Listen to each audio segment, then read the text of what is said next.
नमस्ते दोस्तों, स्वागत है आपका इस चैनल हिंदी भाषा साहित्य HVS में। दोस्तों, हम देख रहे हैं UGC नेट के जो पुराने प्रश्न पत्र हैं, तो उन प्रश्न पत्रों को हम आज इस वीडियो में देखेंगे। इससे पहले मैंने 3 वीडियो डाले। जून 2008 के 50 प्रश्न और दिसंबर 2008 के 25 प्रश्न, तो आप प्लेलिस्ट में जाकर के देख सकते हैं, चैनल पर भी जाकर देख सकते हैं और वीडियो को देख सकते हैं जो पुराने वीडियो हैं। आज यहाँ हम 25 से आगे 50 तक प्रश्न देखेंगे। UGC नेट जो ओल्ड क्वेश्चन पेपर है। दोस्तों, मेरे पास 2004 से अभी तक के सभी प्रश्न पत्र उपलब्ध हैं, तो कोशिश करूँगी कि आप लोगों को ये प्रश्न पत्र वीडियो के माध्यम से दूँ और इनके उत्तर भी इसमें मिलते जाएंगे आपको। और जितना सहयोग हो सके मैं उतना सहयोग आपकी तैयारी करने के लिए, तैयारी में हेल्प के लिए करूँगी। तो देख लेते हैं 26वां प्रश्न क्या है। रचनाकाल के अनुसार कौन सा अनुक्रम सही है? तो इसका सही उत्तर क्या है? ए शिव शंभू के चिट्ठे, काव्य कला तथा अन्य निबंध, कुटज कहाँ है द्वारका, ये इसका सही अनुक्रम है। 27वां प्रश्न है, रचनाकाल के अनुसार कौन सा अनुक्रम सही है? तो दोस्तों, इसका राइट आंसर क्या है? बी 11 वर्ष का समय, ठाकुर का कुआं, यारों की यार, पीली छतरी वाली लड़की। और हमें जब भी हम एक अनुक्रम देखते हैं, काल क्रमानुसार जो रचनाओं का हमें क्रम रखना पड़ता है। तो जब कभी कभी ऐसा होता है कि हम पेपर देते समय हमें जो इसका प्रकाशन समय है, सन है, वो हम भूल जाते हैं। तो आप लोग कहीं ना कहीं जो हमारा हिंदी साहित्य है पूरा ये युगों में बटा हुआ है, तो आप उन युगों को भी याद रखिए कि ये जो रचना है किस युग की है, या इस रचना के लेखक कौन है और लेखक किस युग के हैं, कहीं ना कहीं ये भी हमें याद रखना है। और हिंदी साहित्य का जितना अधिक आप लोग गहन अध्ययन करेंगे तो उतना आप लोगों को लाभ मिलेगा। बी इसका राइट आंसर है। अगला प्रश्न है 28वां प्रश्न है, रचनाकाल के अनुसार पत्रिकाओं का सही अनुक्रम रेखांकित कीजिए। तो इसका सही क्या है? पत्रिका सबसे पहले थी नागरिणी रथ, चांद, नई कविता और दिनमान। और इनके जो संपादक हैं वो भी आपको याद रखने हैं। जैसे चांद है, ये मोस्ट इम्पोर्टेंट है। नई कविता, दिनमान, सभी के आपको इनके जो प्रकाशक है, संपादक हैं, उनको याद रखना है।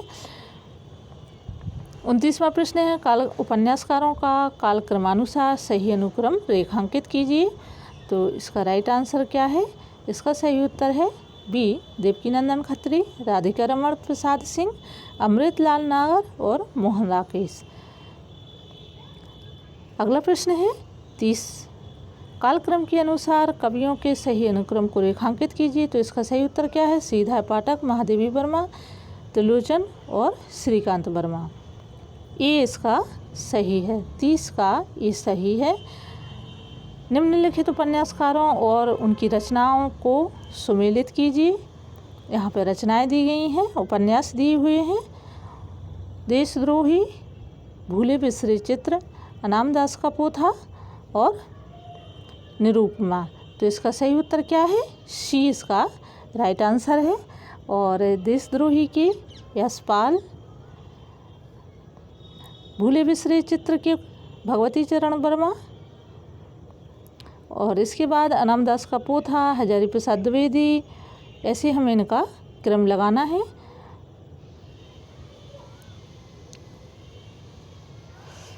अगला प्रश्न देखते हैं हम, निम्नलिखित पंक्तियों के साथ उनके कवियों के नाम सुमेलित कीजिए। तो ये पंक्तियाँ दी हुई हैं और ये पंक्तियाँ महत्वपूर्ण हैं। इसका सही उत्तर क्या है? सी, जात पात पूछे नहीं कोई और हरि को भजे सो हरि क्या होई, रामानंद हैं इसके। गिरा अनयन नयन बिनु पानी, तुलसीदास। इसके बाद प्रेम प्रेम ते होई, प्रेम ते पारे पाई, इसके हैं सूरदास। और मानुष प्रेम भयो वैकुंठी, ये जायसी की रचना है।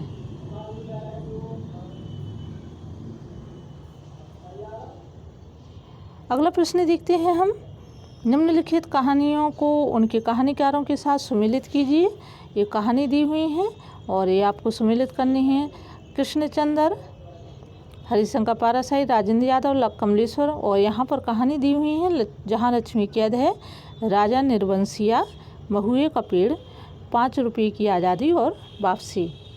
तो देखिए यहाँ पर जो राजा निर्वंशिया, ये आपको याद रखनी है। कई ऐसी कहानियाँ हैं जो मोस्ट इम्पोर्टेंट है और इसका सही है। कृष्णचंद्र की कौन सी है? महुए का पेड़ है। इसके बाद बी, हरिशंकर पाराशाही की कौन सी है? 5 रुपये की आज़ादी। देखिए इन्होंने तो लगभग सभी इनकी जितनी रचनाएं थीं वो व्यंग्यात्मक रचनाएं थीं। इसके अलावा सी का है 1 और डी का 2।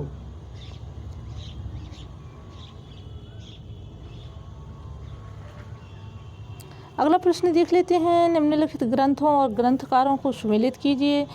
तो देखिए ये आपके काम में अभी भी आएंगे, ये आप लोग इनको तो छोड़िए ही नहीं, इसको जैसे हो नोट करो, बार बार देखो।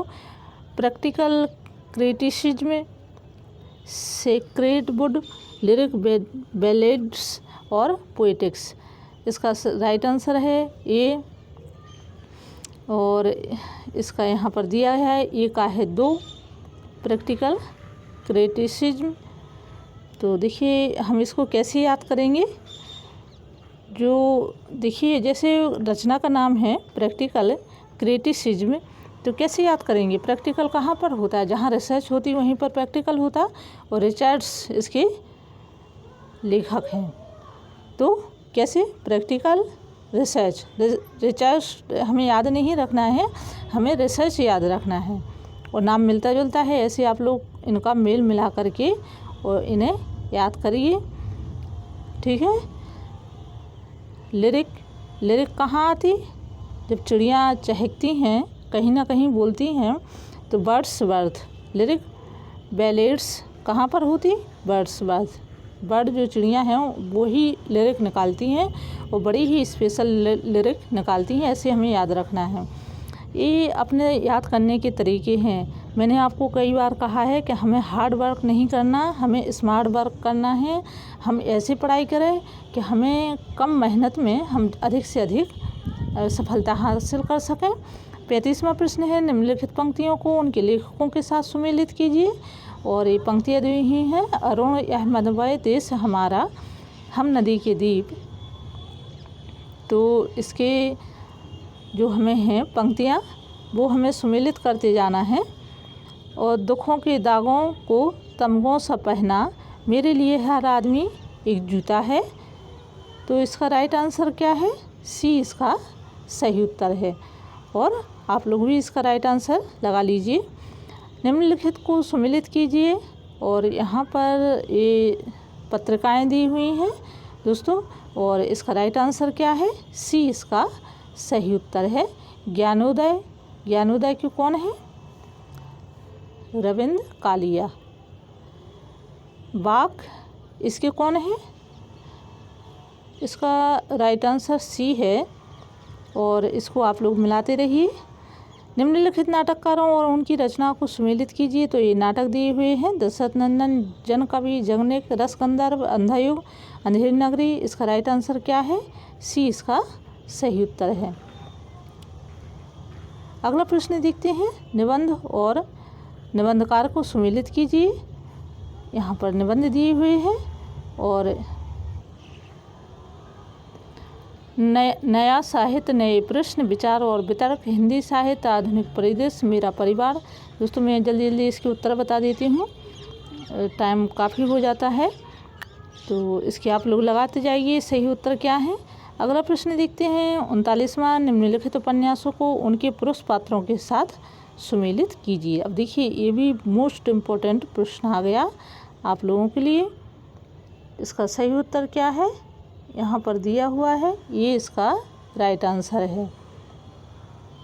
और देवीदीन, कीर्ति वर्मा, ओंकारनाथ और कुंदन, ये परीक्षा में अक्सर ही पूछ लिए जाते हैं। देवीदीन किसका है?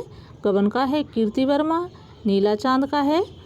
ओंकारनाथ किसका है? गोदान का। और कुंदन, तो कुंदन किसका है? किस्सा गुलाम का। ये अनुक्रम सही है इसका। अगला प्रश्न है, निम्नलिखित काव्य लक्षणों का उनके प्रतिस्थापकों के साथ सुमेलित कीजिए। तो ये काव्य लक्षण हैं, ये भी परीक्षा की दृष्टि से मोस्ट इम्पोर्टेंट है। और इसका सही उत्तर क्या है? इसका राइट आंसर है डी।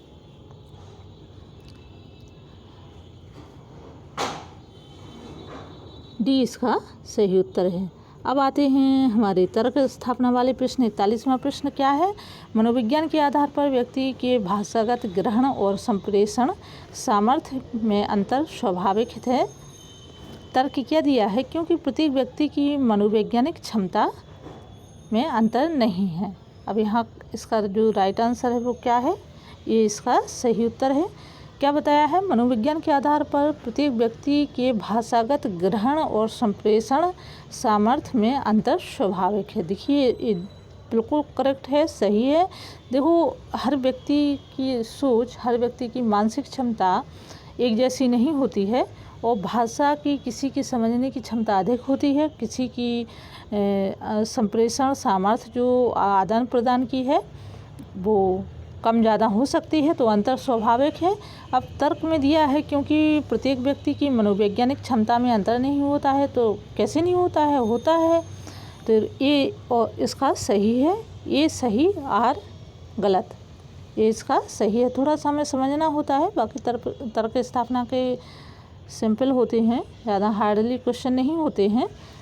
42वां है, स्थापना क्या दिया है? नए काव्य में नए जीवन मूल्यों की प्रतिष्ठा और स्वतंत्र प्रयोग की प्रवृत्ति मिलती है।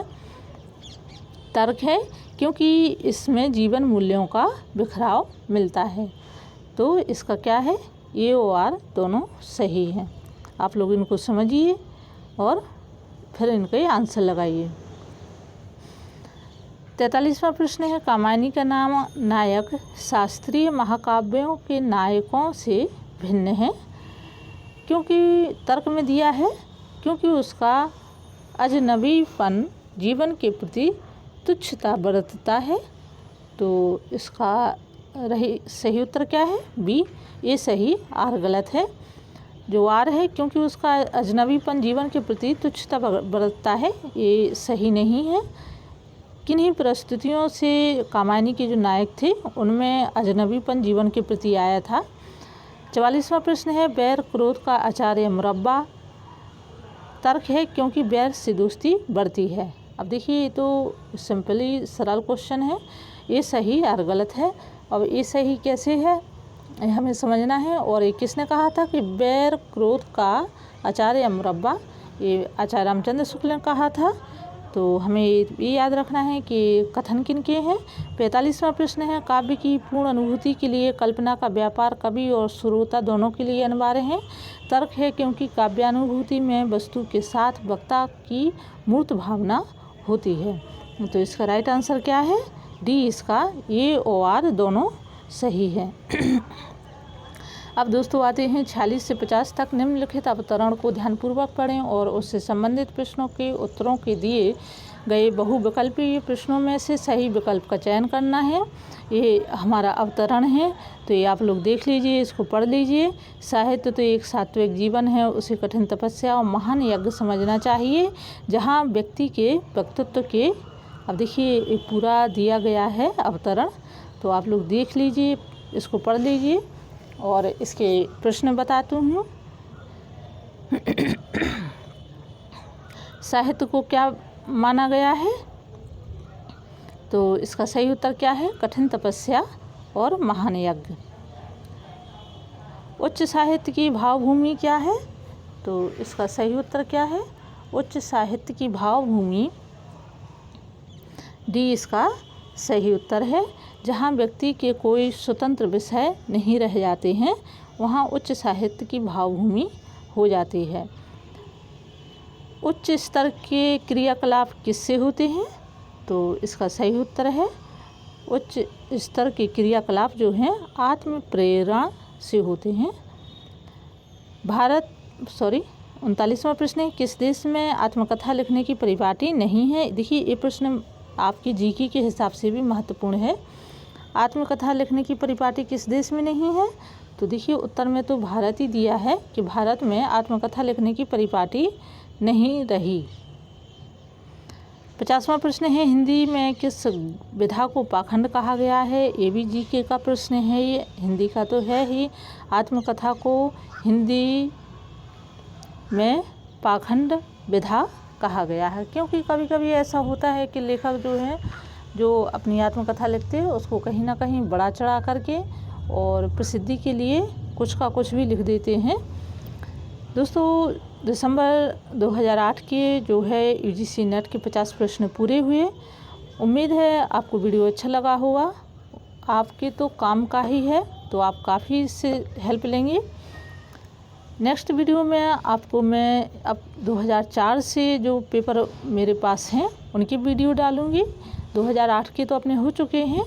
तो मिलते हैं नेक्स्ट वीडियो में और नई जानकारी के साथ। और यदि आप नए हैं तो सब्सक्राइब कर लीजिए, लाइक करिए, कमेंट में लिखिए, तो मैं और अच्छे वीडियो आप लोगों को दूंगी। आज के लिए इतना ही, धन्यवाद।